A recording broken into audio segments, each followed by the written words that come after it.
Bonsoir à tous, bienvenue dans le Journal de l'Afrique. Voici les titres. Le procès de Laurent Gbagbo à la CPI se tiendra désormais en grande partie à huis clos. Les audiences au cours desquelles des témoins protégés doivent déposer ne seront plus retransmises en direct sur Internet. Un procès qui risque d'être de moins en moins lisible. On le verra tout à l'heure avec Stéphanie Mopa, notre correspondante à La Haye. C'est en Éthiopie, siège de l'Union africaine, que s'achève l'opération séduction de Benyamin Netanyahou en Afrique. Le Premier ministre israélien souhaite ouvrir une nouvelle ère dans les relations avec le continent et sortir Israël de son isolement. Le Premier ministre qui s'est également adressé aux Falachas, les Juifs éthiopiens, qu'il espère reloger rapidement en Israël. Nous nous intéresserons également à cette communauté. Et puis l'invitée du Journal de l'Afrique, Janine Kakou-Diagou, directrice générale du groupe NCA, leader dans la banque et l'assurance en Afrique de l'Ouest. Nous parlerons avec elle du rôle de la femme dans l'économie du continent et des nombreux obstacles et préjugés dont elles sont souvent victimes. Pas de Laurent Gbagbo ni de Charles Blé Goudé à l'écran ce jeudi, mais une mire de couleurs. Le procès de l'ancien président ivoirien et de son ex-ministre de la Jeunesse, poursuivi pour crimes contre l'humanité, n'est plus retransmis en direct sur le site de la CPI. Pour quelles raisons? On va le voir tout de suite avec notre correspondante à La Haye, Stéphanie Mopa. Stéphanie, bonsoir. Le procès s'est ouvert en janvier dernier. 13 témoins ont été entendus jusqu'ici. Qu'est-ce qui a amené la Cour à prendre cette décision? Bien, ce sont des fuites sur l'identité de témoins protégés qui ont poussé les juges à prendre cette décision. Alors pour comprendre, il faut revenir à début juin. Un député ivoirien était venu déposer devant la Cour, mais son identité était censée être protégée et elle avait été révélée sur les réseaux sociaux et sur certains médias ivoiriens.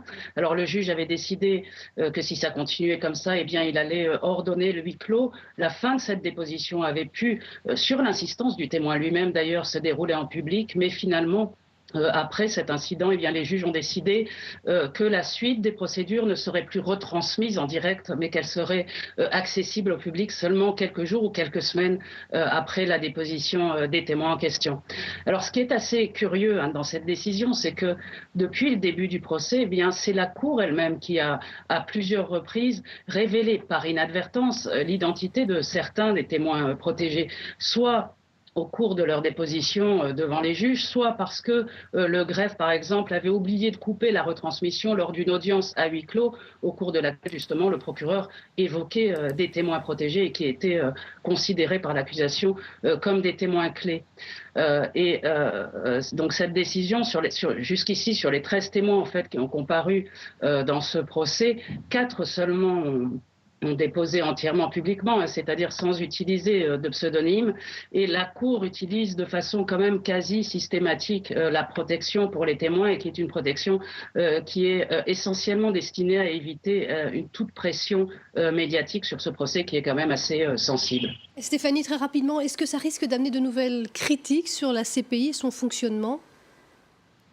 Oui, alors des critiques d'abord du côté de ceux qui ne sont pas très contents de voir l'ancien président ivoirien poursuivi par la Cour, et qui donc, cette décision nourrit quelque peu les suspicions. On se demande pourquoi des témoins ne déposent pas devant cette Cour publiquement. Et puis des critiques aussi plus larges sur le principe même de la publicité de la justice, qui est quand même largement entravé aujourd'hui, et le fait que c'est un procès qui se déroule à 8000 km des sites de crime, à 8000 km des principaux protagonistes, que ce soit les auteurs ou les victimes de la crise ivoirienne de 2010. Merci beaucoup pour toutes ces précisions. Stéphanie Maupin en direct de La Haye. La fête de l'Aïd el-Fitr endeuillée la nuit dernière au Ghana. Au moins 9 personnes ont trouvé la mort dans une bousculade lors de festivités célébrant la fin du Ramadan. Ça s'est passé à Koumassi, la deuxième ville du pays. Ces célébrations ont souvent été marquées dans le passé par des affrontements entre jeunes dans le quartier où s'est produit ce drame. Le pouvoir burundais à nouveau mis en accusation. La torture est de plus en plus utilisée par les services de renseignement, dénonce Human Rights Watch. L'ONG, qui a interrogé 40 victimes, détaille dans un rapport publié ce jeudi des actes de torture de plus en plus cruels commis pour des motifs politiques. La police et les Imbonerakure, ces milices du parti au pouvoir, sont également accusées de multiples abus depuis le début de la crise, il y a plus d'1 an. Suite et fin de la visite de Benyamin Netanyahou en Afrique. Après l'Ouganda, le Kenya et le Rwanda, le Premier ministre israélien est en Éthiopie, siège de l'Union africaine, où il a prononcé un discours en forme de conclusion de sa visite. Une visite qui marque la volonté d'Israël d'ouvrir une nouvelle page avec le continent. À Addis Abeba, Karim Lebourg.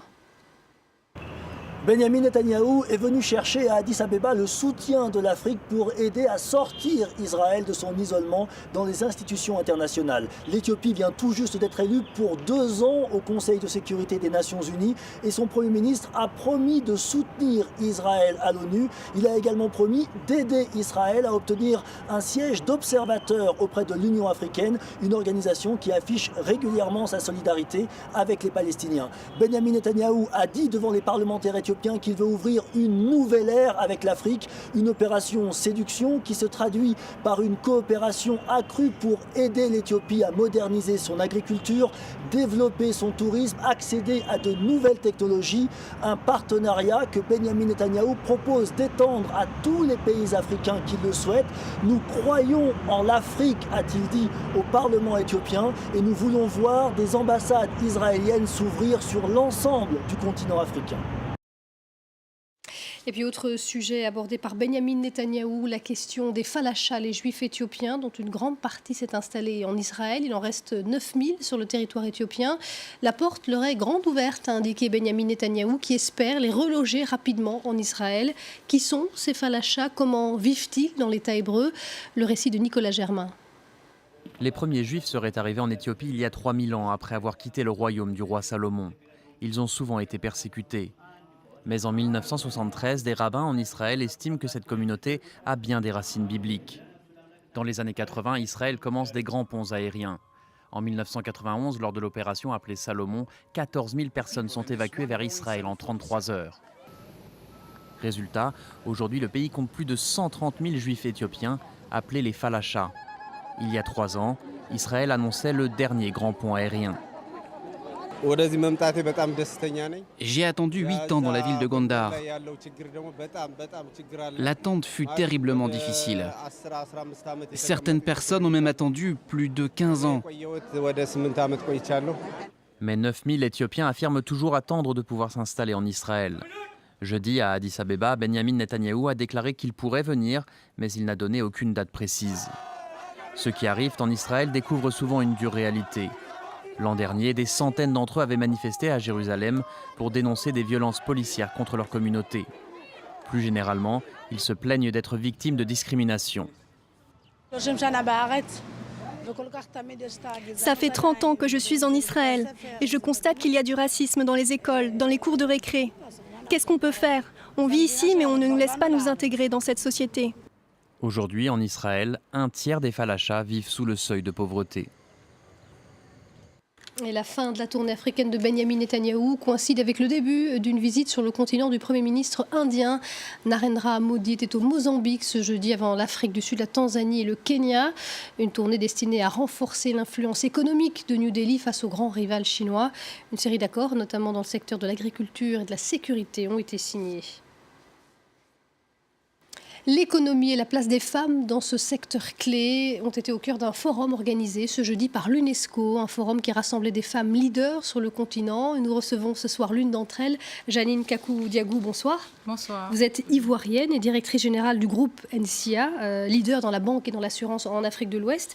Alors, on va se baser sur votre parcours personnel. Est-ce que vous pouvez nous raconter des anecdotes qui vous rappellent dans votre vie professionnelle quotidienne que vous êtes une femme et moins bien traitée parce que vous êtes une femme dans un monde d'hommes? D'abord, merci de me recevoir sur ce plateau. J'espère que ça aura inspiré certaines femmes à accéder au leadership. C'est très important pour moi.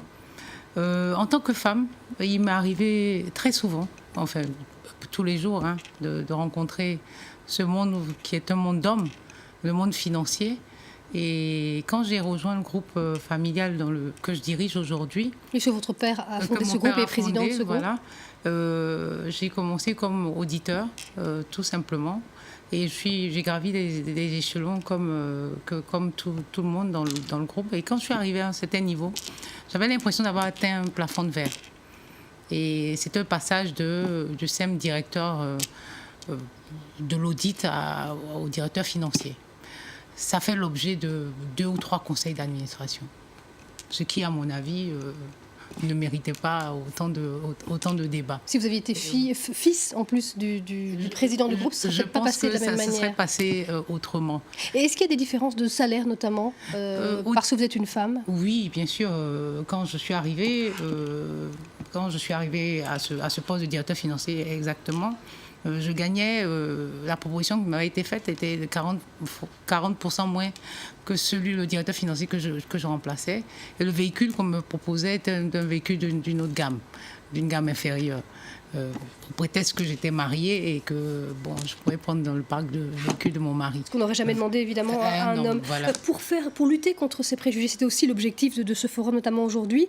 On parle beaucoup de l'éducation, c'est prioritaire selon vous? C'est indispensable. Pour moi, c'est la clé. C'est la clé. Je pense que les femmes ne peuvent réussir que si elles sont plus pointues dans leur secteur que les hommes, si elles sont plus rigoureuses et si elles sont plus performantes. Il n'y a que ça. Et si elles ont des diplômes? Ah oui, bien sûr. Si elles ont des diplômes. Non, je ne veux pas ségréguer la gente féminine. Évidemment, il y a des femmes qui réussissent très bien en n'ayant pas eu de diplôme. C'est vraiment une abnégation et c'est le fait de croire en ce qu'on fait qui nous emmène à être leader aujourd'hui. Merci beaucoup, Jeannine Kakou-Diago, d'être venue dans ce Journal de l'Afrique. J'espère effectivement que vous aurez inspiré de nombreuses téléspectatrices. Merci d'avoir suivi ce journal. Restez avec nous, l'info continue sur France 24. Merci.